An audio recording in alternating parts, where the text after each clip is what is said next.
on 12 News, two places considered to be among the best in the country to have a baby, and they're right here in the Northwest Metro. Plus, a Maple Grove bank manager who came up with a unique side gig in his garage. I mean, honestly, nobody knows about wood paddleboards. Even people that are in the industry have never seen a wood paddleboard before. But first, giving business a boost. What Plymouth is doing to raise its economic profile. 12 News starts right now. Hello and thanks for joining us. The city of Plymouth has become a thriving med tech hub. Now the city is hoping to boost other business as well. As Sonia Goins reports, the city aims to raise its profile through a campaign called Plymouth Proud. Over 10,000 of our jobs here in Plymouth are manufacturing jobs, which is not a small thing, particularly for a community of our size. Some pretty large companies are located in Plymouth. Polaris, Smith's Medical, TCF, and many more. We're making beautiful things. We're making life-saving things. We're making clean technology things. The business community is thriving. City leaders want to make others aware of that fact. That's where the Plymouth Proud campaign comes in. It's meant to create an identity for our business community. We know what we have and what could potentially come as well. We want to make sure that we're reinforcing that. We think that this symbol does that.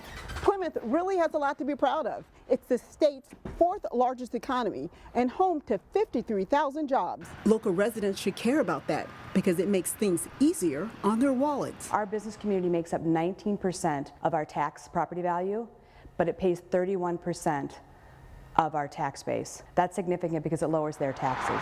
City leaders also want folks to know about small mom and pop businesses. I mean, we've grown. Highway 55 definitely is right here where thousands of people drive by and see us. Kennedy Vision Health Center is a family business that's been in Plymouth for about 40 years. So it starts out looking like this. This machine cuts it down, and then we go and cut it to that shape. They put a Plymouth Proud logo in the window just yesterday.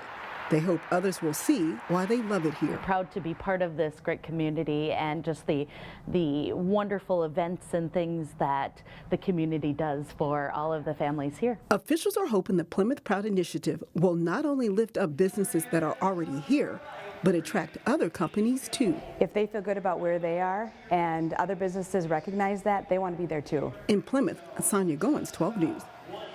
Businesses can get a Plymouth Proud decal at City Hall. City officials are also raising awareness on social media using the hashtag Plymouth Proud. Brooklyn Park's business community will get a boost with the addition of Takeda Pharmaceutical. The Japanese company is moving into a facility along Highway 610.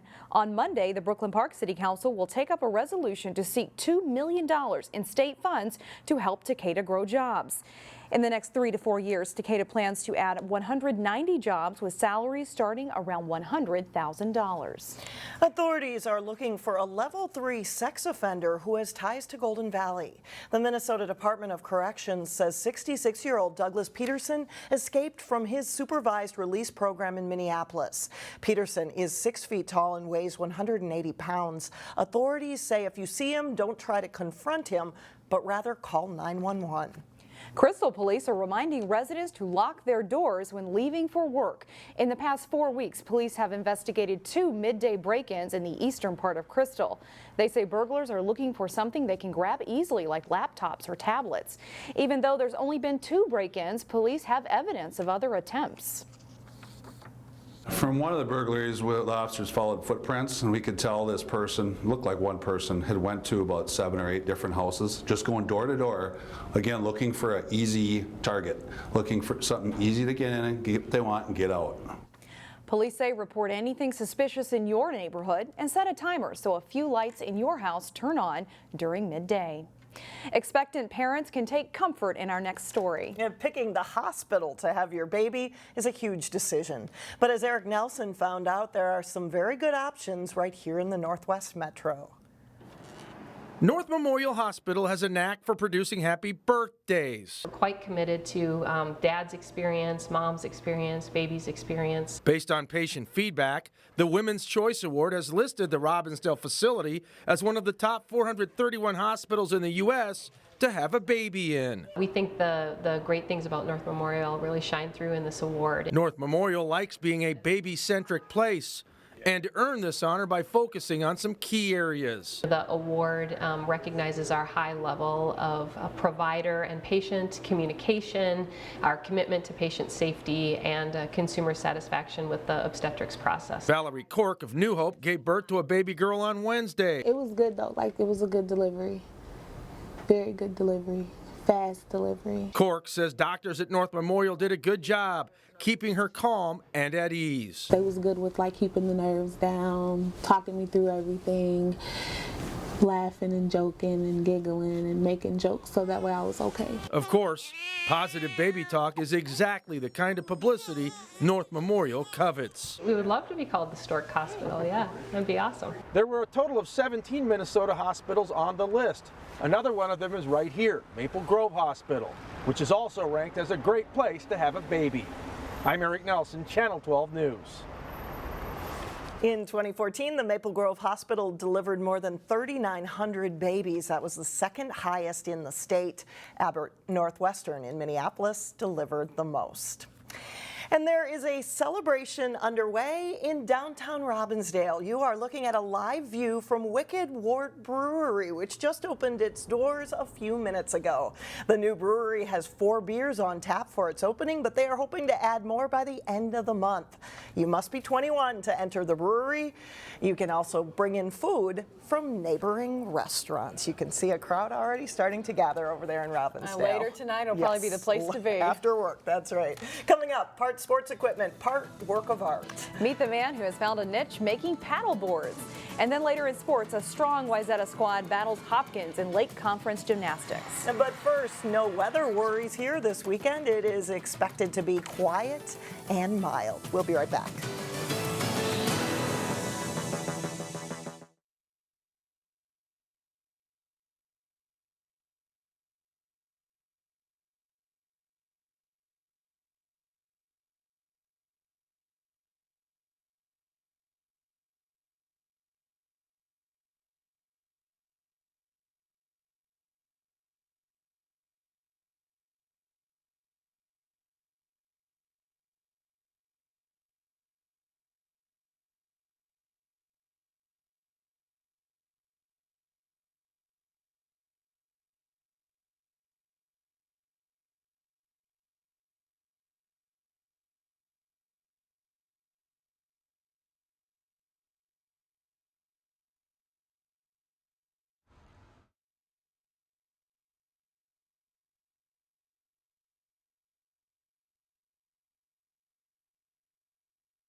Minneapolis is the place to be this weekend for summertime thinking. The 44th annual Minneapolis Boat Show is underway. Delane Cleveland found a Maple Grove banker who's hoping to turn a passion into a lucrative side business. We have over 200 exhibitors displaying over 700 boats. It may be the middle of winter, but that won't stop an estimated 36,000 people from making their way to the Minneapolis Boat Show. It's the best place to buy a boat because you have their competitors as well as factory incentives to buy in January to have your boat ready in spring. Every corner of this 400,000 square foot convention hall is filled with watercraft designed to get people out on the lakes and rivers. We're the #1 per capita boat ownership in the United States. But people aren't coming here strictly for boats. 5 years ago we had one stand-up paddleboard in the show, and now we probably have a good mix of 50 boards on site. Oh yeah. One of those vendors is Tim Shore. Yeah, I mean, it is the #1 growing water sport in Minnesota. He's the owner of Shore Boards, which specializes in custom-made wood paddleboards. I mean, honestly, nobody knows about wood paddleboards.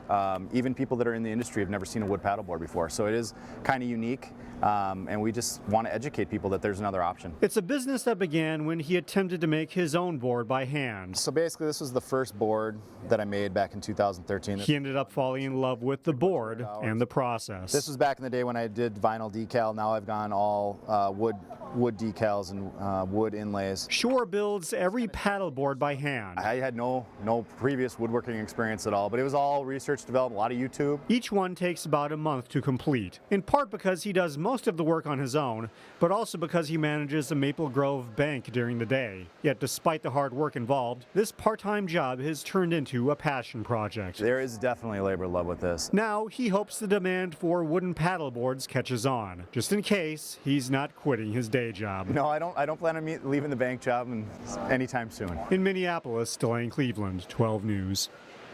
Shore's paddleboards sell for just under $2,000, and since the start of the boat show, he says he's already sold 8 of those. So you definitely have the prettiest board on the lake. Absolutely, gorgeous work. Good luck to him. Coming up, 3 artists, 3 very different approaches in Maple Grove. But first, a couple of close boys hockey contests in the Northwest Suburban Conference. John Jacobson has the highlights up next.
Though their record isn't great, Maple Grove's boys hockey team has held its own against some of the state's better teams this season. The Crimson hope to knock off the Northwest Suburban Conference North Division leader Centennial when those teams face off in Maple Grove Thursday night. Cougars on the power play. Dylan Clare steps to Cody McLean for the goal until 1-0 Centennial lead. Second period, Tyler Nyman gets out on a shorthanded breakaway, and he scores on the backhand for a 2-0 lead. With under 10 seconds left in the period, Jack Kelly whistles in the snapshot for a goal. Maple Grove cuts the lead in half. And the Crimson draws even in the third period on Jaden Walsh's one-timer off the pass from Hunter House. Still tied at 2, under 2 minutes left in regulation. Nyman gets control of the puck and sneaks it in from a bad angle. That's the game winner. Centennial takes it over Maple Grove 3-2. Also in the Northwest Suburban, Armstrong-Cooper visiting Totino-Grace. Second period, wings up 1-0 when Grace's Ryan Johnson feeds Sam Henches, and he ties it up 1-1. After another Eagles goal, Sam Brzezinski puts the loose puck off the crossbar and fouls his own shot in for a goal. And Grace has a 3-1 lead. But with 32 seconds left in the period, the Wings' Mitchell Verbatim finds Trey Rooney. He pulls the Wings within one heading into the third. In the third period, Armstrong-Cooper ties at Nick Holscher. Keeps the puck on the 2-on-1. He beats Drew Lodemeyer to make it 3-3. 1:49 to play. The Wings forecheck, forces a turnover. Rooney to Holscher for the one-timer in front. Armstrong-Cooper leads 4-3. But just 22 seconds later, the Eagles pull their goalie, and the puck bouncing around in front. Cam Fagerly scores, tying it at 4. No score in overtime. This one ends in a 4-4 draw. Breck's boys hockey team is ranked second in Class A. They looked for a win as the Mustangs hosted Providence Academy in an IMAC conference game. Nick Strom on the rush gets it to Mitchell Matchlet. He stopped, but number 10 Carter Breitenfeld scores 1-0 Breck just 20 seconds into the game. Austin Heidemann carries it on a 2-on-1, sets up Matchlet, and they make it look easy. It's 3-0 Mustangs. Still in the first period, Chase Ellingson slams on the brakes, flips the backhanded pass across to Josh Strom for the goal. 6-0 Breck after 1. Providence Academy gets on the board as Jacob Geisler sets up Zach Geisler for the shot and goal early in the second. But this one is all Breck. Heidemann to Matchlet, back to Heidemann for the goal, and Breck cruises to a 16-1 victory. We are about 3 weeks away from section competition in high school gymnastics. Wayzata and Hopkins met in a late conference meet Thursday night at Hopkins. Hopkins senior Grace O'Neill in her 6th year of varsity gymnastics. She tops the Royals on the vault with a score of 8.45. Wayzata has some really good young gymnasts this year, including 8th grader Grace Trainer. She scores an 8.9 on the vault and wins the meet all-around title with a score of 36.4. In addition to winning the vault, Trainer also has the high score on the bars with a mark of 8.875. Trojan senior Emily Loven is solid on the balance beam. She scored an 8.975, second to Trainer in the meet. Riel Richardson scored the highest for Hopkins on the floor exercise with a mark of 8.625. Each team comes in with their high score of the season. Wayzata wins 139.45 to 130.4 for Hopkins. In wrestling, Maple Grove faced a new Section 5 foe as part of a tri-meet when they took on Buffalo.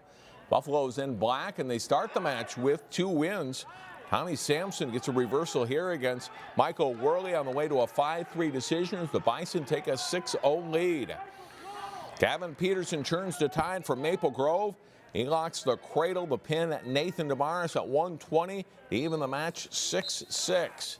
At 132 pounds, Jack Hervey uses the chin drop to score near fall points here for Maple Grove. He wins a tough 9-6 decision over Jared Meyer. Riley Habish uses a cradle and gets Tyler Rengel in trouble, and Habish gets the pin for Buffalo. They pull back to within 15-12. Logan Dick dominates the 152-pound match for Maple Grove, winning by technical fall. The Crimson get a pin at heavyweight to win a good one, 35-30. Armstrong-Cooper Wrestling live Friday night at 7, the Robbinsdale Rumble here on Channel 12. All right, thanks a lot, John. Still ahead, the Chinese New Year is only a few days away. But students in Crystal are already celebrating. We'll show you coming up.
Our school in Crystal is celebrating the Chinese New Year. Students made the traditional dragon, learned the dance, and how to say a few things in Chinese. Events like these give students a global perspective. When we stay within ourselves, we become judgmental of others, and we need to have less judgment and more just embracing of other cultures, not to adopt, but to appreciate, because we all want to be appreciated, and being appreciated sometimes means you have to appreciate something else, and then you have a clear understanding of who you are. Chinese New Year begins on February 8th. This year is the year of the monkey. All babies born this year are supposed to be smart and clever. This weekend is an opportunity to get in touch with your artistic side. The Maple Grove Arts Center is showcasing the work of 3 very different artists. Neil Persley gives us a sneak peek in today's weekend showcase.